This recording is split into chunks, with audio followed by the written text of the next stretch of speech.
Good afternoon, everyone. Sorry I'm delayed. I was actually listening to your reporting, your live report from your seat. Any suggestions about things that we need to improve? I have a lot of suggestions, but I will keep that to myself. Yeah, we'll chat. Okay. We'll chat later. Circle back. All right, happy Friday, everyone. Today, President Biden announced that his administration is taking action to conserve more than 13 million acres in the Western Arctic and to honor the culture, history, and enduring wisdom of the Alaska Natives who lived on these lands for generations. From safeguarding sacred lands near the Grand Canyon to protecting Alaskan treasures, the Biden-Harris administration is conserving more than 41 million acres of lands and waters.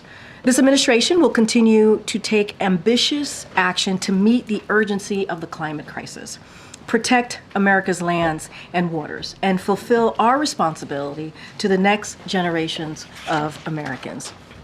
On a more solemn note, as many of you know, tomorrow marks 25 years since the tragic shooting at Columbine High School.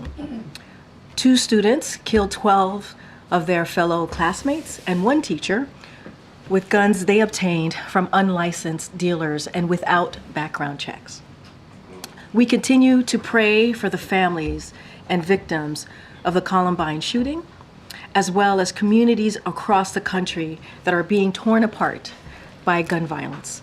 Since Columbine, there have been hundreds of school shootings, exposing hundreds of thousands of students to the horrors of gun violence.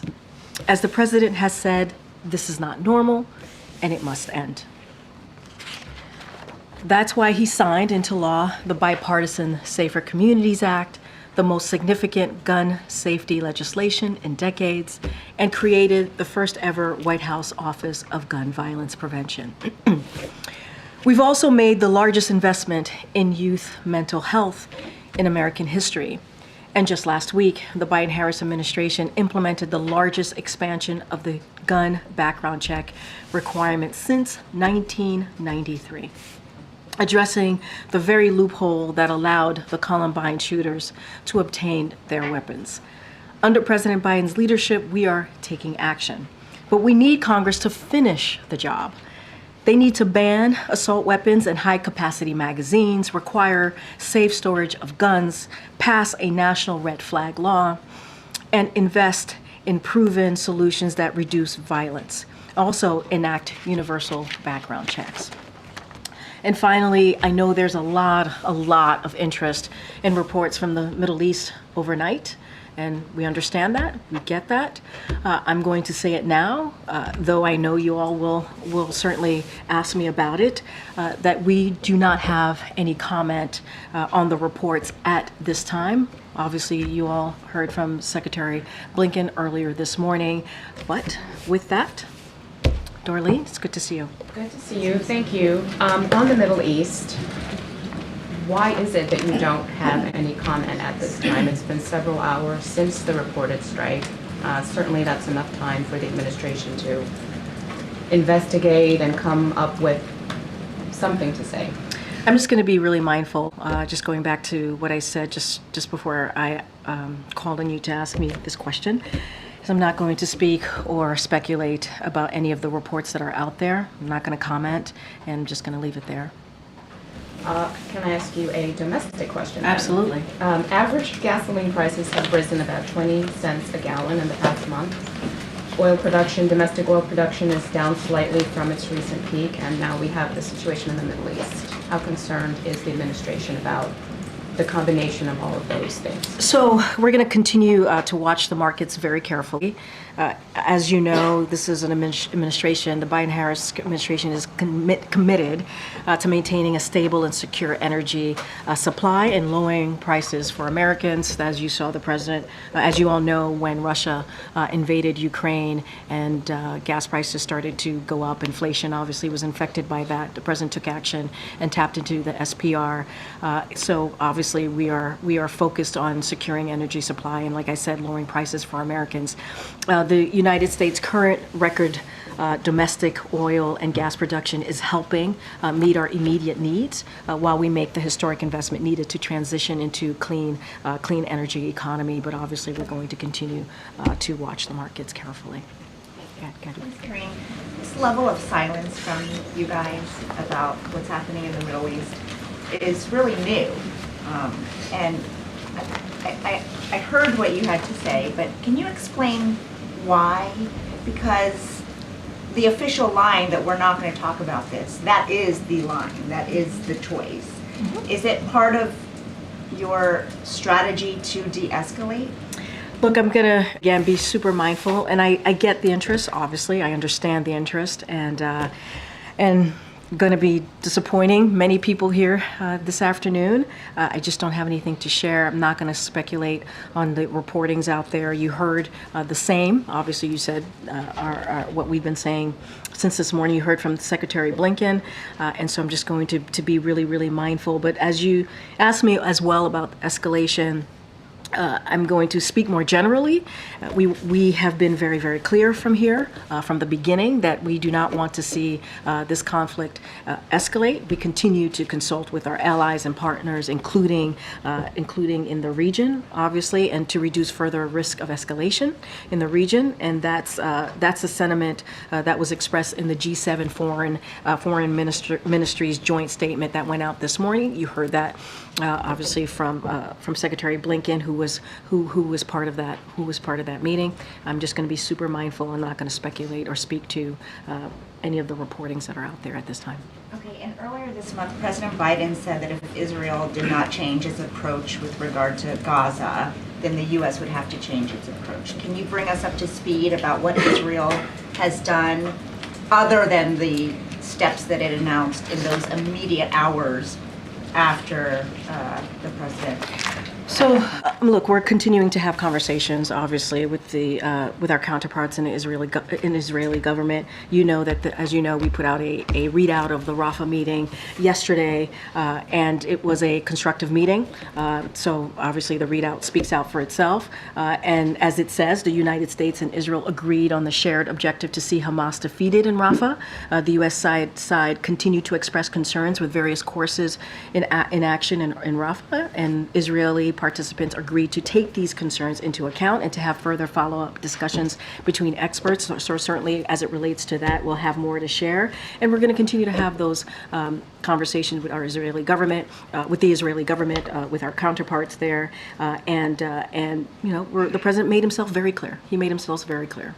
So I'm actually talking about the commitments to do more to protect civilians and aid workers. Just this week, yes, an Israeli strike hit a refugee camp that killed several children. So I'm asking about the commitments to better protect people and to get more humanitarian aid. Well, I think speaking about Rafah, it's also protecting, right, almost 1.5 million Palestinians who are seeking refuge in Rafah. So that is something that I wanted to make sure that was very clear. We care about that, which is why the president has been consistent about not wanting to see a major military operation. So I think that is important for folks out there to note. And look, we've been really clear. You know, the president had that conversation with the prime minister about making sure that we protect innocent civilians, as I just mentioned, and also the humanitarian aid workers. Look, we do not want to see that type of any innocent civilians' life taken. We don't want to see any humanitarian aid workers, their lives being taken as well, as they're doing really undertaking some, you know, really brave actions by making sure that what we're seeing in Gaza, the humanitarian crisis, that they are attending to that and making sure that people get the food, get the aid that they need. And so we're going to continue to have those conversations. The Israeli government said that they're going to take action, and we're going to continue to obviously speak with our counterparts there. Thanks. On Rafah, did the Israeli delegation give any indication that they were open to changing their plans? So look, we're going to certainly continue to have those conversations. They shared their side of their concerns. We shared our concerns. I'm not going to go into details. We have the readout that we shared with all of you. Just don't have anything beyond that.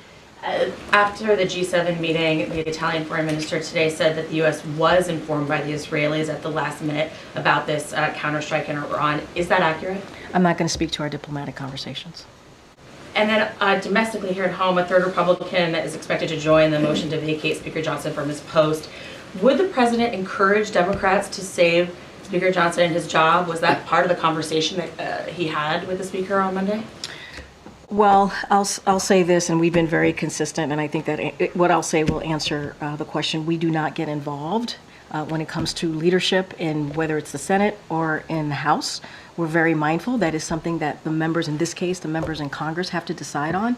As it relates to Democrats, Leader Hakeem Jeffries, that's something that he and his caucus have to make a decision on. We do not get involved. The president doesn't have any opinion about We whether do not. Democrats should help save a Republican speaker in his job? I mean, I've been asked this question many times, whether it's on the Senate side or the House side in the last 2 years, almost 3 years, when we've gone through these types of exercises, or the House has gone, in particular, has gone through this exercise, and we've been pretty consistent. There's nothing new here. We have said we're not going to involve ourselves in this. This is something, in this case, for members of Congress to decide. Thanks, Green. Just about the call yesterday between U.S. and Israel, to what extent did Iran come up on the call? Look, I'm going to be super mindful. I'm just not going to speak to diplomatic conversations. Obviously, we put out a readout, and so I'm just going to leave it. Not going to go beyond the There readout. was a reference to that, but can you at least I'm talk not. about- I'm not going to go beyond the readout that we shared with all Did of the you yesterday. U.S. lobby Israel at all on a smaller scale response? Can you talk about that? So I can say that I'm going to be mindful, because I'm not going to speak or speculate to any of the events from last night. And I know you all have a lot of questions on this. I get it. I understand. I want to be mindful here. Okay, well, in domestic policy then, on U.S. Steel, I know you and I spoke a little bit about that yesterday as well. The transaction is under review at CFIUS, that process will sort of play out. But really, Japan is an ally, so what is really the national security concern here? I mean, is it Nippon's business in China? And at the same time, the president's, of course, pledging that, the company will stay in American hands. So is he confident that a CFIUS review will come up with national security complications? And if that happens, what is his concern primarily? So let me just first say at the top, I just heard the president say this when he was making the announcement in Pittsburgh, that steel is the backbone of our economy. It's a backbone of our national security. It helped build the middle class. You heard directly from this president. The CFIUS has its own process. I'm not going to get ahead of that. And so I'm going to just let that process go. I'm not going to get into hypotheticals. And we've said before that this looks like this is an action for CFIUS to take on, and so that is what they're going to design. Obviously, they are designated to examine this, and so we're going to let that process The be. White House telling CFIUS, is there sort of any kind of mandated timeframe They're here? independent. They are an independent body, and we're going to let CFIUS move that process. How's the president, as confident as he is, pledging that the company will remain in U.S. hands? Look, he believes, the president believes, that U.S. Steel will remain an American-owned and American-operated. We're going to let CFIUS run its operations, do its process. It is designated to do this process. I'm just not going to comment. But he believes strongly on that, as you just stated in your question. Last weekend, President Biden advised the Israeli Prime Minister in his phone call to think carefully and strategically about next steps following Iran's attack against Israel. Is it the U.S. assessment that the Prime Minister took the President's advice and has tamped down concerns of escalation in the region? Going to be mindful here. I'm not going to speculate or speak on any of the events that's been reported overnight. So I'm just going to leave it there. We have been very clear. You heard this from Secretary Blinken this morning about de-escalation, not escalating in the region. We've been very clear about that.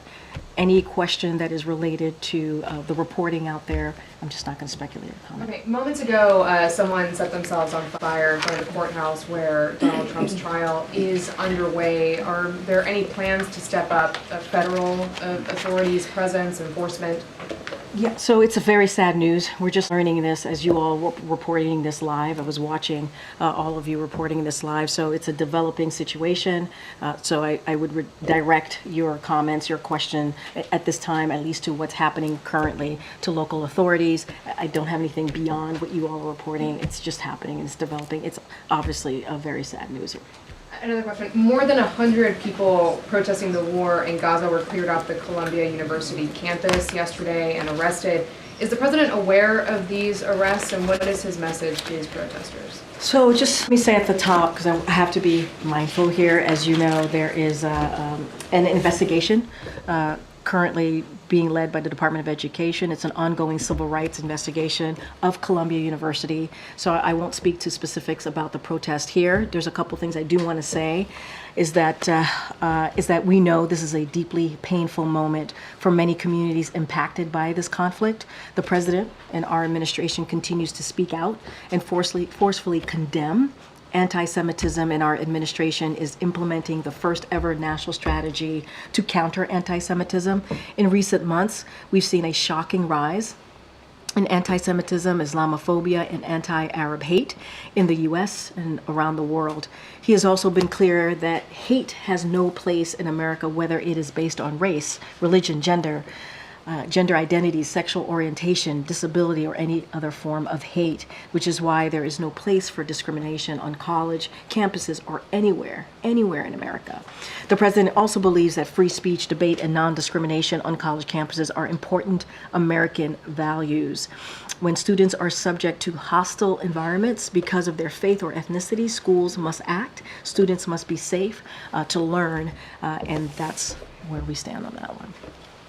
And just to follow up on the protests, I get you don't want to go into specifics, but what does the president think about young people in America saying things like, "We are all Hamas and long live Hamas"? Okay, I will say, look, this is a president that has been, since he's been in office, and the reason why he ran has been very clear about what he witnessed in Charlottesville. Let's not forget what we saw, the anti-Semitism, the bigotry, the hate that we saw in the street of Charlottesville, which, as I just stated, was one of the reasons that he decided to run. And no president has taken more action to combat anti-Semitism than this president.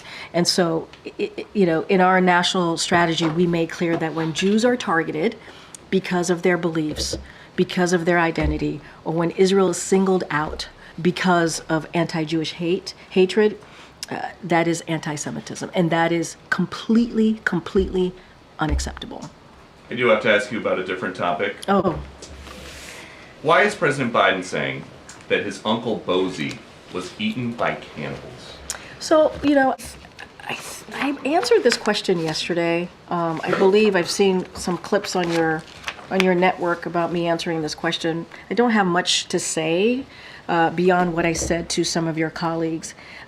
Look, I was there. I think you traveled with us too to Pennsylvania. I'm not sure if you were there at the memorial in Scranton. The president had a emotional and I think a symbolic moment. He had an opportunity as president to honor his uncle's service in uniform. He had an opportunity to be there as president, to speak to the bravery of his uncle, and not just his uncle, but many U.S. service members that put their lives on the line on behalf of this country. So his uncle, who lost his life when the military aircraft he was on crashed in the Pacific after taking off near New Guinea, The president highlighted his uncle's story as he made the case for honoring our sacred commitment to equip those we send to war and take care of them and their families when they come home. And as he iterated, the last thing American veterans are, or the last thing Americans should be called, are suckers and losers. And that is, those types of words should not come from a commander-in-chief, as we have in the past. And we should actually be lifting up our American veterans and honoring them. And that's what you saw from this president. And I agree, Second Lieutenant Ambrose J. Finnegan was a war hero, but the Pentagon says, for unknown reasons, the plane was forced to ditch in the ocean. Both engines failed at low altitude. Why is President Biden saying he was shot down? There's no evidence of that. And why is he saying that his uncle was eaten by cannibals? That is a bad way to go. He lost his life. It's not, look, I'm not, we should not make jokes about It's this. not. Wait. President Biden said No, that his no. uncle was eaten by I mean, cannibals. your last line, it's for a laugh, it's for a funny statement. And he takes this very seriously. His uncle, who served and protected this country, lost his life serving. And that should matter. You have a president that lifts up our U.S. troops, our American veterans, every day, who thinks about them, who actually thinks they're all heroes, and they are. And you have a former president who disrespects that, who doesn't honor that. Said it as president, suckers or losers. That's what he said. Where did the cannibalism come from? I think you're missing the point. The point is you have a president that lifts up American veterans, who lifts up our U.S. service members. And that's what matters. He understands how critical and how important it is to be commander-in-chief. I'm going to move on. Go ahead. Does the president support the UAW's efforts to unionize this Volkswagen plant in Tennessee? Has he been involved at all or in touch with Sean Fain? So I'm going to let, obviously, the union speak for themselves. I'm not going to comment on what's currently happening. You hear the president say this. He was in Pittsburgh. You saw how union members reacts to this president. He is the most pro-union president ever. And we're going to continue to lift up union members. We believe that they should certainly be paid fairly. We believe that they should get a contract that is fair. And we've said that over and over again as it relates to this particular situation that's happening. I'm just not going to speak to it. I'm going to let the union deal. Okay. Karine, I know you alluded to this, and you said that you didn't want to speculate, but we're not asking for speculation. We're asking for an official response. And given that U.S. taxpayers give more than $3 billion each year for military defense systems to Israel, shouldn't Americans have a response from this administration more than 12 hours after this attack? I appreciate the question, and I understand the importance of the American people, who, you are correct, they are taxpayers.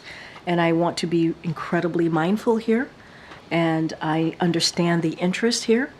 And I am going to continue to say, I'm not going to speak to this or speculate about the reports out there. That's not going to change, and just going to be super mindful. So last week, the president warned Iran, he said don't, when he was asked his message to Iran about retaliation. They did it anyway. He urged Israel to show restraint, and Israel, according to the reporting, has retaliated. Does the U.S. have any leverage in the region? I know this is not going to be satisfying. I'm not going to speak to any of the reports out there. I'm just not going to do that. Not going to speculate.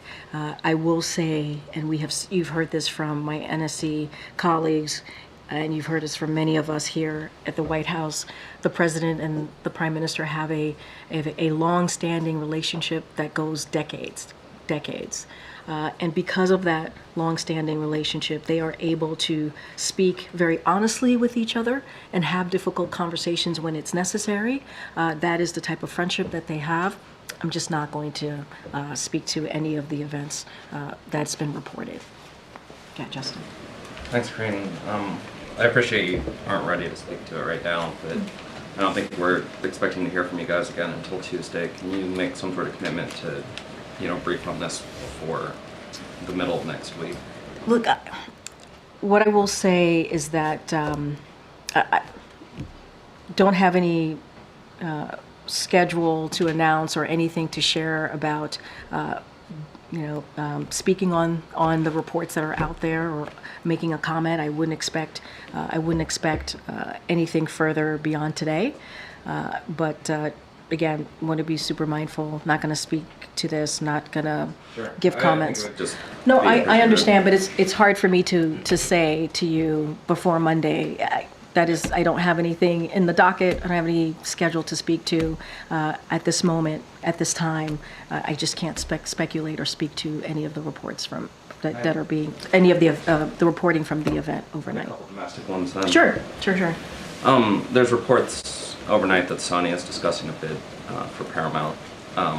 It would push consolidation in Hollywood and among studios to some of the tightest we've ever seen it. Considering the White House's push for competition, do you guys have any concerns about such a deal? So look, as you mentioned, the Competition Council is something that the president put together because he wanted to make sure that there's fair competition out there. So obviously it's important to have that Competition Council. I'm not going to speak on the potential action that may be taken by Sony. I'm just going to leave that there. And on 702, Senator Durbin, the Democratic whip, has not backed down on his push for an amendment that would require warrants for certain information. Does the White House feel confident that this is going to get through the Senate today to avoid the lapse that would happen if it wasn't reauthorized? And why do you think you've been unable to convince Senator Durbin not to push forward with this? On which piece? The amendment on 702. Yeah, on FISA.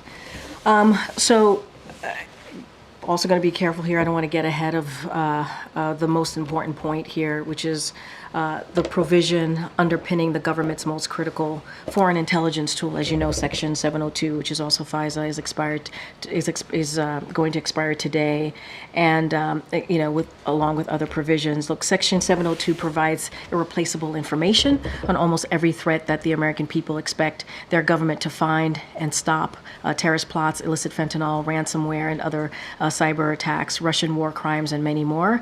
And so we're going to continue to urge the Senate to act to authorize it now. It is the bipartisan bill is currently, as you just stated in your question, in the Senate, and so we strongly support it. And so we're going to continue to have those conversations with Senate members on making sure that we move forward with it, encouraging to pass it. This is something that our Office of Leg Affairs, obviously National Security Council, has been on top of, not just this past week, not just today, but for several weeks now. And we want to strongly see it move forward. And as you can imagine, we're having conversation with senators. And so hopefully we see that. Yeah.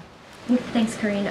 Just going back to the Columbia protests really quickly, does the president see these arrests as a threat to freedom of speech or assembly? I mean, look, I got to be super careful. I got to be really mindful. There is an investigation currently happening ongoing with Columbia University about the Civil Rights Act, that's under the Civil Rights Act, and so going to be super mindful. I laid out the importance of freedom of speech, but also the importance of making sure that students don't feel fearful, and making sure students are able to go to school feeling safe. And so I have to be really, really careful here because there's an investigation. And so I'm just going to leave it there. I'll say one more thing. We understand that this time is incredibly painful for many Americans. And at the same time, right, it's important for schools to protect students. It is one of the things that we have to do as respecting, and also they must do this respecting their freedom, obviously, to debate on their campuses. But students should feel safe. And one more, please, if you don't mind. Yeah. The president has made a lot of notable policy moves recently with student loan, debt forgiveness, and the steel tariffs, and the drilling moves in Alaska. Are all of these, can you just talk about why are these happening right now? And are they an attempt to kind of just shore up the Democratic base?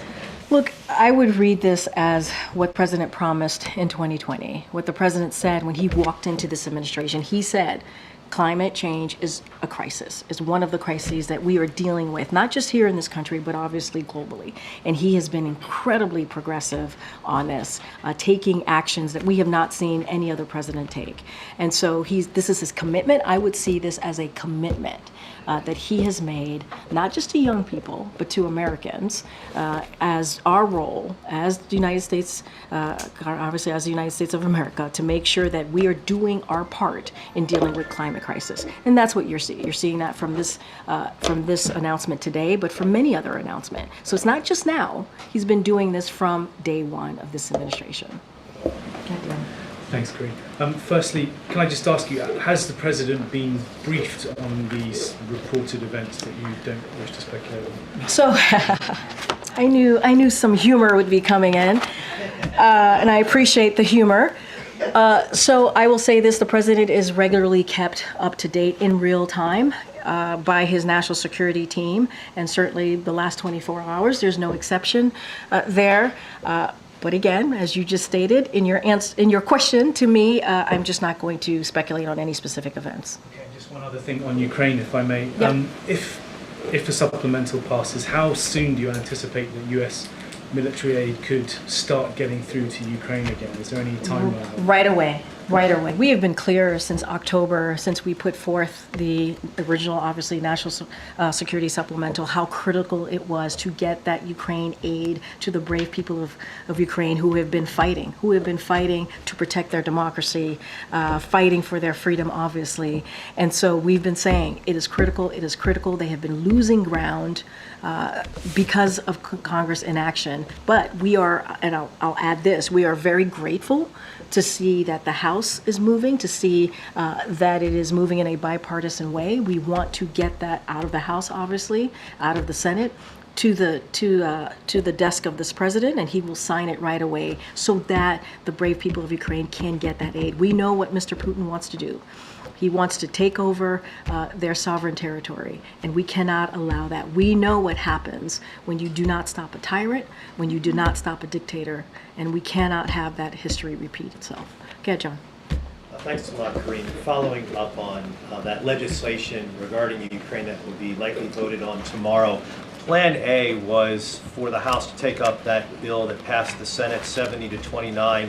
That apparently is not happening. Is this, for the administration, a satisfactory Plan B, having this standalone bill passed by the House? Well, we see it as, and he said this, the president said this maybe 2 days ago. I'm losing track of my days this week, but he strongly supports this package to reinforce Israel and Ukraine. And let's not forget the humanitarian aid that's needed for the Palestinian people in Haiti, in Sudan.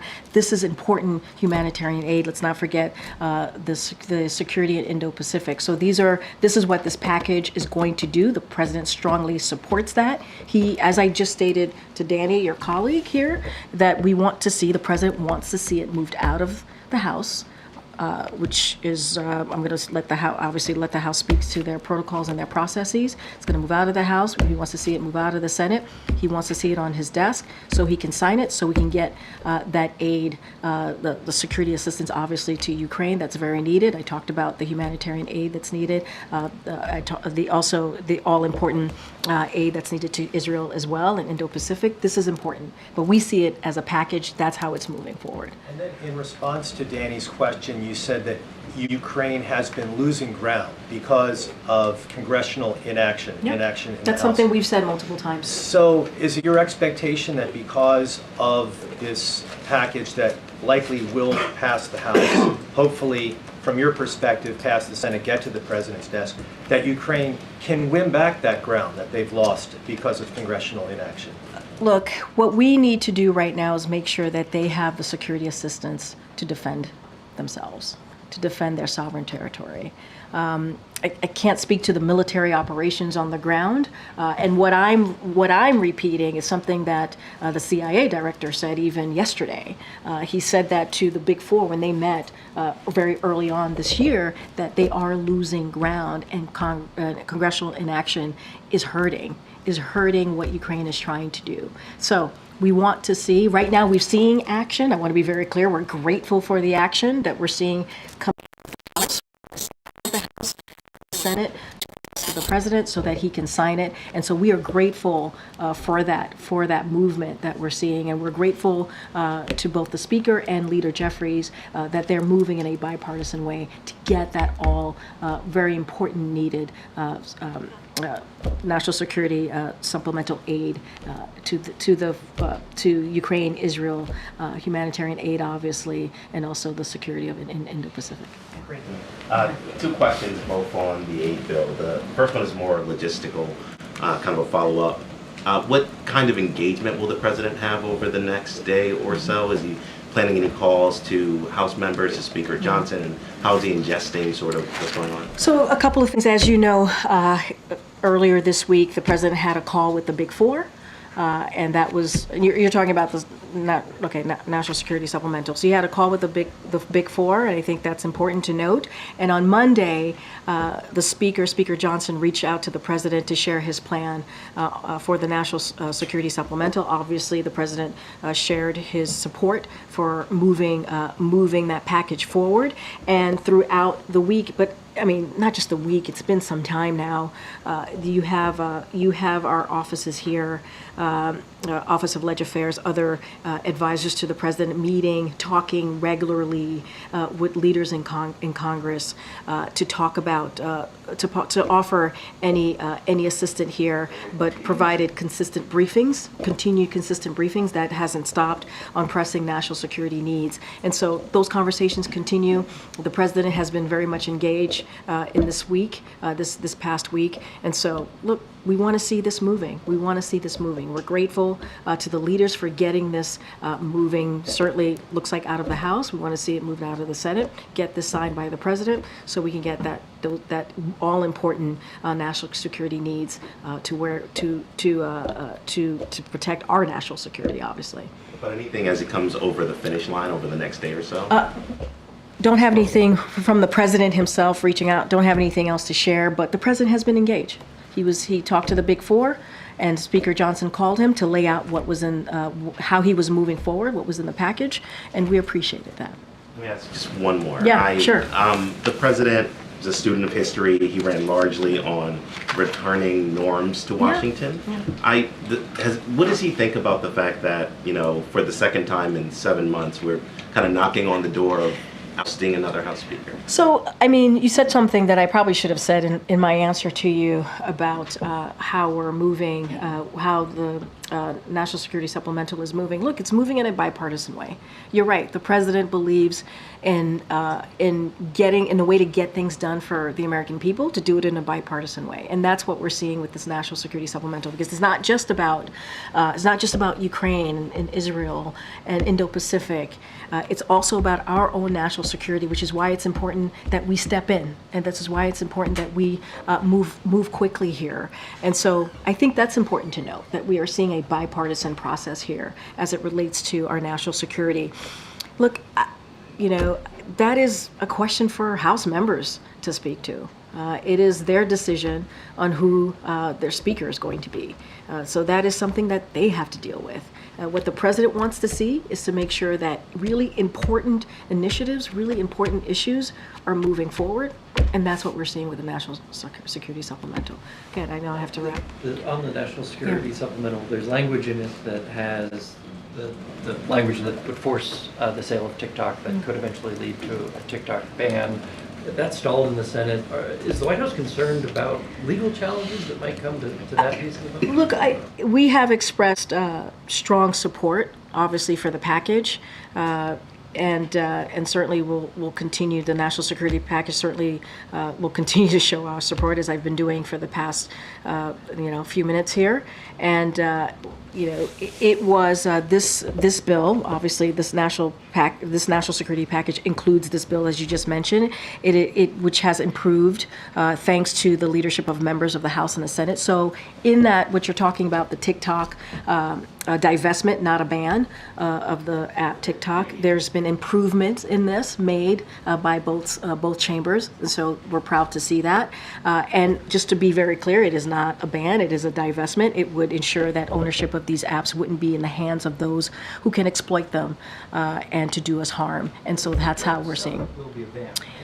Well, that's not, look, let's see where this goes. We support the package as it certainly stands. There's been improvement made to it. We think that matters. We see this as a divestment, not a ban, and it is important. This is another piece of our national security and protecting our national security, protecting American people. So making sure that they don't get exploited and that harm could be done.